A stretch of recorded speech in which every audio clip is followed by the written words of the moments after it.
ഇറാനും ഇസ്രയേലും യുഎസും തമ്മിലുള്ള സൈനിക നീക്കങ്ങൾ ഹോർമുസ് കടലിടുക്കിനെ നിശ്ചലമാക്കിയപ്പോൾ ലോകം ഉറ്റുനോക്കുന്നത് സൗദി അറേബ്യയിലേക്കാണ്.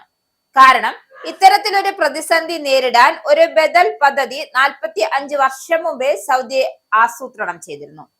1980കളിൽ ഇറാൻ ഇറാഖ് യുദ്ധകാലത്ത് നിർമ്മിച്ച ഈസ്റ്റ് വെസ്റ്റ് പൈപ്പ് ലൈനാണ് ഇന്ന് ലോക സമ്പദ് വ്യവസ്ഥയുടെ രക്ഷാ കവചമായി മാറുന്നത്. രാജ്യത്തിന്റെ കിഴക്കൻ മേഖലയിലെ വമ്പൻ എണ്ണപ്പാടങ്ങളെ ചെങ്കടൽ തീരത്തെ യാൻബു തുറമുഖവുമായി ബന്ധിപ്പിക്കുന്നതാണ് 1200 കിലോമീറ്റർ നീളമുള്ള ഈ പൈപ്പ് ലൈൻ.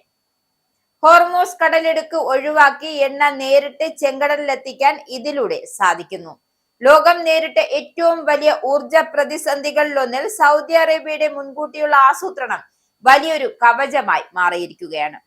പൈപ്പ് ലൈനുകൾക്ക് പുറമെ ഒമാന്റെ ദുഖ് തുറമുഖം, യുഎഇയുടെ ഫുജറൈ പൈപ്പ് ലൈൻ തുടങ്ങി ബദലുകളും മേഖലയിൽ സജീവമാണ്. എങ്കിലും ശേഷിയുടെ കാര്യത്തിൽ സൗദിയുടെ ഈസ്റ്റ് വെസ്റ്റ് പാതയാണ് ഏറ്റവും നിർണായകമാകുന്നത്.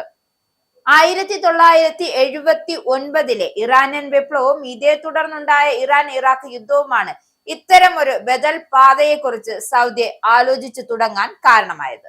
ഹോർമൂസ് കടലിടുക്കിൽ എപ്പോൾ വേണമെങ്കിലും തടസ്സങ്ങൾ ഉണ്ടാകാം എന്ന തിരിച്ചറിവാണ് ഈ വൻ നിക്ഷേപത്തിന് പിന്നിൽ.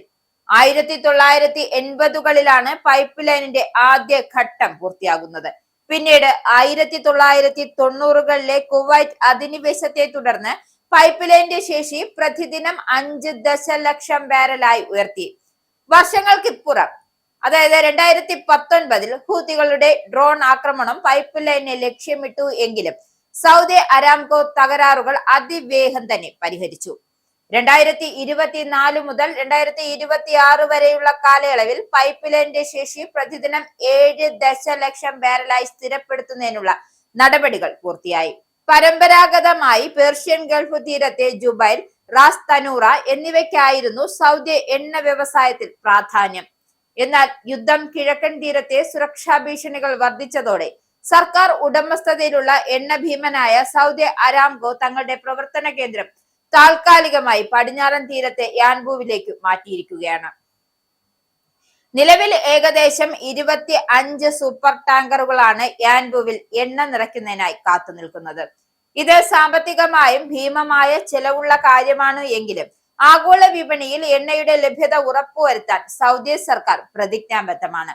സൗദി അരാംകോ പൈപ്പ് ലൈനിലൂടെയുള്ള എണ്ണയുടെ ഒഴുക്ക് റെക്കോർഡ് വേഗത്തിലാണ് വർദ്ധിപ്പിച്ചിരിക്കുന്നത്. ബ്ലൂബർഗ് പുറത്തുവിട്ട കണക്കുകൾ അനുസരിച്ച് യാൻബു തുറമുഖത്തു നിന്നുമുള്ള കയറ്റുമതി പ്രതിദിനം 3.66 ദശലക്ഷം ബാരലിലെത്തി.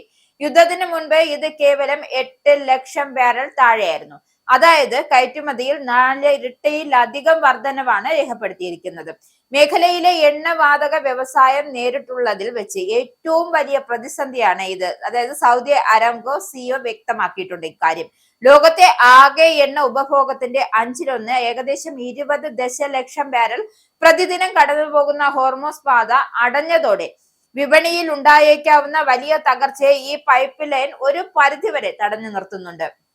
യാൻബു തുറമുഖത്തെ എണ്ണ നീക്കം സുഗമമാക്കാൻ സൗദി ടാങ്കർ ഭീമനായ ബഹ്രി വൻതോതിൽ കപ്പലുകൾ വിന്യസിച്ചിട്ടുണ്ട്. ഇതിനായി പ്രതിദിനം $450,000 ഉയർന്ന നിരക്കാണ് കമ്പനി നൽകുന്നത്. എന്നാൽ ഈ ബദൽ പാത പൂർണ്ണമായും സുരക്ഷിതമല്ല. മാർച്ച് 19 യാൻബുവിലെ സാംറഫ് റിഫൈനറിക്ക് നേരെ ഇറാൻ നടത്തിയ ആക്രമണം ഇതിന്റെ സൂചന കൂടിയാണ്.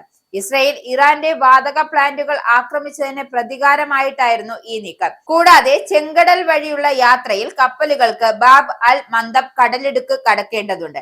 ഇവിടെ ഹൂതികളുടെ ഭീഷണി നിലനിൽക്കുന്നു. യാൻബുവിലെ ശുദ്ധീകരണശാലകൾക്ക് നേരെ അടുത്തിടെ നടന്ന ഇറാൻ ആക്രമണങ്ങൾ മേഖലയുടെ സംഘർഷത്തിന്റെ വ്യാപ്തി വർദ്ധിപ്പിച്ചിരിക്കുന്നു. ഒരു ബദൽ പാതയുടെ സാന്നിധ്യം കൊണ്ട് തന്നെ വിപണികളെ ശാന്തമാക്കാൻ സഹായിക്കുന്നുണ്ട് എന്ന് പൊതുവെയുള്ള റിപ്പോർട്ട്. എന്നാൽ യാൻബുവിന് നേരെ നിരന്തരമായ ആക്രമണം ഉണ്ടായാൽ സ്ഥിതിഗതികൾ സങ്കീർണമാകുമെന്നാണ് സൗദി നൽകുന്ന മുന്നറിയിപ്പ്.